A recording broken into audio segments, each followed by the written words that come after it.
Coming up right now, we have a fireside chat with Olivier from OpenAI and our own Carl from VentureBeat. They're going to take us inside OpenAI's agent stack. All right. Thanks, everybody, for sticking with us to the end of the conference. And everybody who's watching now live or later. So I'm very pleased to have Olivier here. This is our second time doing this, I believe. And also... feels like more, but yeah, only second time. Maybe third. Definitely my third transform, and so we're happy to have you again. And a lot has changed every year with OpenAI over the years, and so let's start with some of the exciting milestones. You guys today just were announcing that it's been 5 years since the API launched, and I think there were some statistics that you guys put out, but I'd love to hear in your words, what milestones stand out to you from 5 years to now. Yeah, it's been 5 years. 5 years since we launched essentially GPT-3, easily accessible through the API. And man, the past 5 years has been pretty wild. The growth, in the past year, has been pretty insane. We track usage through a few different metrics. We do get developers, how many businesses, startup developers use our models and APIs. I think we just reached 1 million monthly active developers, building applications on OpenAI. Wow, that's great. Yeah, that's been pretty insane. We track as well tokens volume, how many tokens words are being generated through the API. I think, oh man, that number is so big. I lost track. I think it's something like $600 trillion tokens this year. Numbers. Too many zeros essentially for me to even internalize what does that mean. Yeah. But yeah, it's been super exciting. And I think another really big story this year has been are we losing? Okay, there we go. Another big story this year has been the launch of the Responses API and Agents SDK. I think we covered this when it first came out. Was that April, I believe? Or yep. And so what was the thinking behind launching this? This is the newest kind of development. You're head of platform. This is the newest and latest and greatest that people can use to build stuff on your platform. Why launch these things? What can they do differently, and why launch them now? Yeah, that's a good question. I think if you zoom out, AI use cases are moving from simple Q&A chatbot to actually use cases where the application, the agent, can do stuff for you. It can perform actions. And so we thought it was the right time to essentially refresh our product offering on the API in order to enable that transition. And so we shipped back in May, I think, the Responses API and the Agents SDK, which are basically meant for businesses to make it much easier to build applications that can call other tools, that can reason before they respond. And so, yeah, we thought it was a good, milestone with the reasoning models to take a new, bolder, action-oriented approach. Yeah, and so those reasoning models set the stage. Now we have a number of them: 03, 04 mini, 04 high. Tell me about obviously we've seen this whole conference. We've been talking to people with interest in using agents, interest in having agents go off and do tasks for them in the enterprise. So, from your perspective, you guys are seeing a lot of developers using your platform to do this very thing. So when should an enterprise be looking to do just one agent versus maybe trying to do multiple, a fleet of agents, or we're talking about a single agent loop? Can you even define that and how that differs from a multi-agent system or a sub-agent even? Just give us the lay of the land, I guess, in your opinion. Yeah. I think in the limit, I expect that every consumer, every individual, every business will have its own agent. So a single agent, which basically has, as much context as it needs, has access to many different tools. So, a single agent. The concrete challenges that we have at the moment, the practical challenges, is that building accurate and reliable single agent is hard. It's really hard. And it gets more and more challenging, when you add a lot of context, a lot of tools, essentially, to the agent. And so a practice which has emerged in the past couple of years is to essentially break down the agents into multiple sub-agents, right? and allow essentially one agent to have like, as you know, you would do essentially separation of concerns, like, you know, in software in general, and to have like, you know, sub-agent communicate to each other by handing off tasks. And so I think the reality of like the landscape that we see at the moment is that we see more and more use cases like working with single agent. But as soon as you want to have like a relatively complex workflows with like many different scenarios, like a lot of instructions, a lot of potential tools that needs to be actioned, it's often recommended to break it down with like multiple sub-agents for questions of reliability and accuracy. And in those cases, the sub-agents, are they basically responding to and taking instructions from an orchestrator agent, or how are they all staying organized, I guess, in the ideal use cases that you're seeing? It's like a small team. Like it's cute. Like, you know, they have multiple roles essentially. Like usually you have like a triage agent whose only job essentially is to sort of classify the intent of the query. Give you an example. Let's say we're doing like, you know, customer support automation. You know, you're like a big like e-commerce brand. You want to automate like customer support tickets. Like the sort of the spectrum like of questions that a customer may ask is extremely broad. So first you have a triage agent job only like to specify, like classify the intent. And then that agent is going to essentially hand over to like a tier one agent for like simple questions. You know, where is my order? Like, you know, it's been 2 days, it's been delayed. Sometimes, you know, question is simple. And so that agent can just, that tier one agent can take it over. If that answer is actually, the question is actually complex, like, you know, hey, I was expecting a refund, it's still not here, that agent is going to escalate to another agent. And so that's like what we call like a more of a sequential, essentially, architecture for agents. And in some cases, you have indeed like a master agent that basically hands over like requests to sub-agents who then essentially return like the result back to it and then answers like the customer. And this is all, you guys have already published a number of documents and examples even, and open sourced frameworks of how to use some of these agents. Even prior to this conference, I remember writing last week or the week before, you guys open sourced a customer service agent framework. And so that's available on Hugging Face. But again, you can go and build these types of agents directly in the agents SDK, and you can use different models, right? This was something that we reported on when it first came out, but you're not restricting people to only the OpenAI models. They can actually build use your frameworks and go and build it with a different model and use your platform. Yeah, exactly. You know, in some cases, like it will make sense, like to use other models. If you have like very specific needs, or, you know, you want to have, I don't know, on-premise, on-device like model, like we don't want to constrain you. And so we open source that agent SDK as a, you know, an orchestration framework to make it easy to combine essentially the best of breed models. And we've seen like pretty cool adoption in the past few months. You know, companies like Box, the cloud document platform, have been like, you know, pushing quite a bit knowledge assistance, because, you know, we all like pretty overwhelmed by documents and files like on a daily basis. You know, it's even larger, you know, when you're like in a relatively large company. And so it's clear that, you know, those agents are excel at parsing like a lot of information and understanding exactly what is the most relevant to you. So Box has been really cool. Another example, which I like quite a bit, is Stripe, the fintech. You used to work there, yes? I used to work there. Yeah. I used to work there, but they have a pretty cool use case here as well. Businesses who need to manage like their finances, their payments, their incoming orders. Like similarly, like, you know, there is quite a bit of like noise information, and models are pretty good at summarizing, distilling that information, and offering you like, you know, one or two like very relevant specific actions. And are they those examples are all agent based as well, using the agents SDK? Yeah, exactly. Yeah.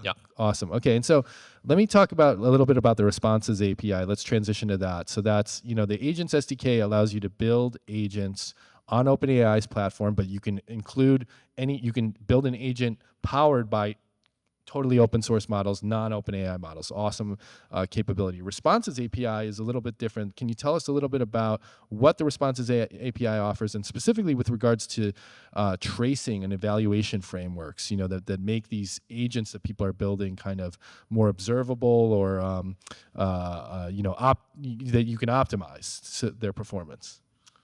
Yeah. So it's still very, very early days, like in AI software development. And if you step back, like the usual like history of software is a history of like layers of abstraction.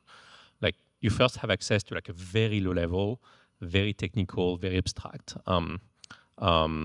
primitives. You started with like machine language, or I don't know, C essentially, and over time, like the industry has been like building like more and more like layers of abstraction on top. And so the way I think about the response API is like it's probably the biggest like new layer of abstraction that we introduced since pretty much like GPT-3 API like 5 years ago. So until the response API, the businesses developers had essentially to orchestrate, like to interact themselves with every single model forward pass. So they had essentially to say, hey, I want to build an agent.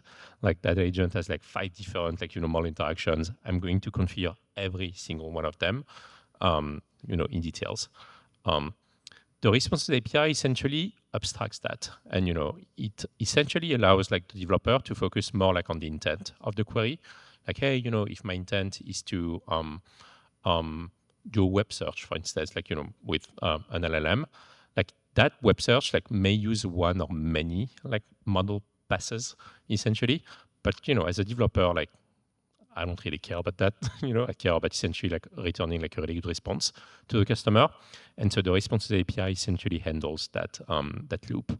The second thing which is really good with the response API is that it comes what we call like, sort of a battery included. Like there are tools, pretty common tools like, the ability to like do web search like for fresh data, the ability to do like knowledge retrieval like on some custom files that you would have, and a few others like, the ability to connect to like MCP servers.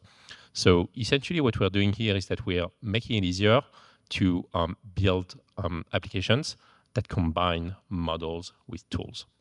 Got it. And so ideally, and I think a number of places reported on this, but ideally somebody would come, use the Agents SDK to build an agent, but then also use the responses API to as the way that by which that agent can call a search, call like you said, the document grounding, let's say from a proprietary enterprise's data or documents, something like this. That's right. That could be a very valid architecture. Yeah. And when we talk about like this kind of quest that enterprises often come to us with observability, of course, there's a number of solutions out there. There's a number of third-party add-ons that people are looking to, but do you guys have any like tools that are doing, either this like policy-based refusal, SOC2 logging, like this kind of idea of like, yes, it's awesome to let our agents go tackle these tasks, but we also want to see some sort of record of how they went about this or something like this? Yeah, my hot take is that model evaluation is probably the biggest bottleneck to have like massive AI adoption.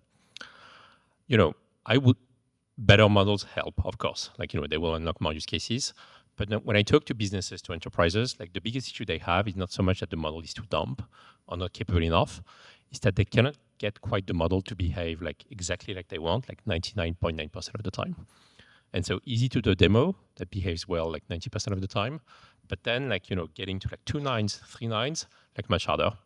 And the reality is that unless you invest in evaluation, what we call evals, it's really hard essentially to build that trust, that confidence that the model is being accurate, reliable.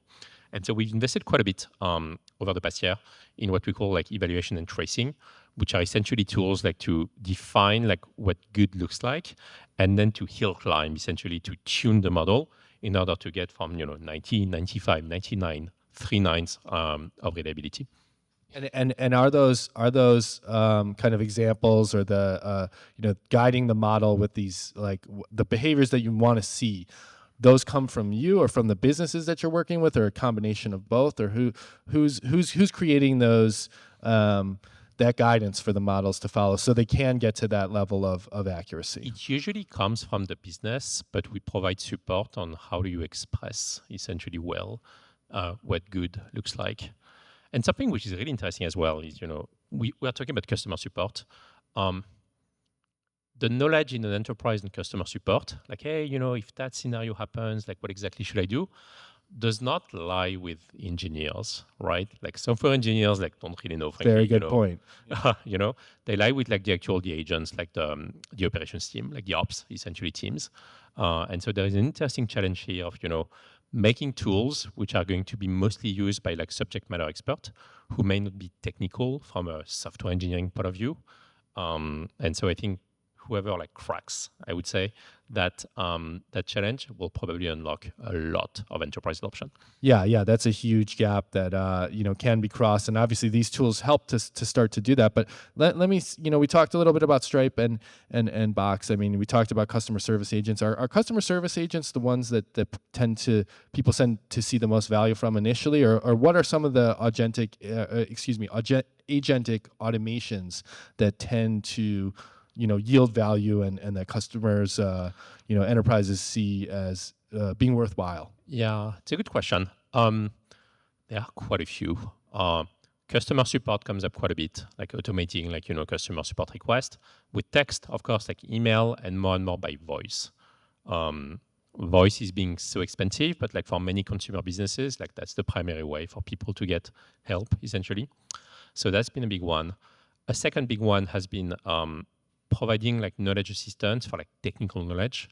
Like you're a car manufacturer, you are, I don't know, any sort of technical device, and you have like, thousands of like pages of like technical specs. And so, having an agent like allows you to digest that information. A last use case, which has been huge and growing pretty fast, is the whole topic of like automating software engineering. Oh yeah, of course. And we've had a number of conversations with different people who are seeking to do that. Obviously, you guys just launched Codex, and that's a huge tool and ability that you've given to people to do this. So let me ask as well. Speaking of this, like idea between the gap between the subject matter experts who want an agent to go out, take care of some work for them, and then the engineers who have to build this, what kind of team do you think the enterprises that you've seen be successful, what kind of team do they have in place to launch agents that do make it into production and do make a change? Is there a standard like setup that people are following that leads to success, or does it vary wildly depending on the the sector or the industry? If I pattern match, usually like in enterprises, there is a small fraction of very high agency people who, whenever they see a problem and when they see a technology, they run at it. Like whatever their roles or their function, like they could be engineers, they could be like ops or something else, but they see like an opportunity and their first reaction is like, okay, how can I make it work? Those are usually the people like who push like first for like ChatGPT adoption in the enterprise, who start to understand like, okay, that thing can like understand natural language, can understand English, like where else like could we use English as a programming language? And so I haven't found like a good word like for that sort of that persona. It's not like a specific job or like a function, but yeah, people who connect the dots essentially and are relentless. Like first try, the thing is not working exactly as they expected. That's fine. They'll try over and over again. Yeah, that's a great point, and that's something that has come up a lot in this conference and even in our roundtables. Is like those who tend to see success with AI are the ones that spend time with it and are willing to let it fail and learn from the failures. Exactly. I've seen many use cases of where people like love ChatGPT, then try to automate like some stuff with our APIs. It's not working, they get stuck, and their first reaction is like, oh my gosh, like the technology is not ready yet, essentially, which is sometimes the case, but most of the time not the case. Like the models are pretty smart. Like, I mean, I don't know, they're much smarter than me. Yeah, any one of us, right? And I think to your point, it's like maybe the approach that people need to take is that like AI curious, AI flexible. Like I need to be able to like try to ask my questions in a different way or solve this problem, still using an AI, but go about it a little bit differently, And so I think that's absolutely a lesson that everyone here can take away. So I do want to, I know we're right at time here. I do want to just finish off with any last thoughts, anything that to guide people in the future. Obviously, exciting stuff planned. I'm sure we've all heard about the open source OpenAI model that's in the work. Anything else you want to tease up or say for the audience? I think the most underhyped thing at the moment is probably still reasoning models. I think we are still scratching the surface on what reasoning models can do. So reasoning models are O1, O3, models that can think before they respond, just like a human being, type 2 thinking, if you will. I still have conviction that we're pretty much at the GPT-2 or GPT-3 level of maturity of those models.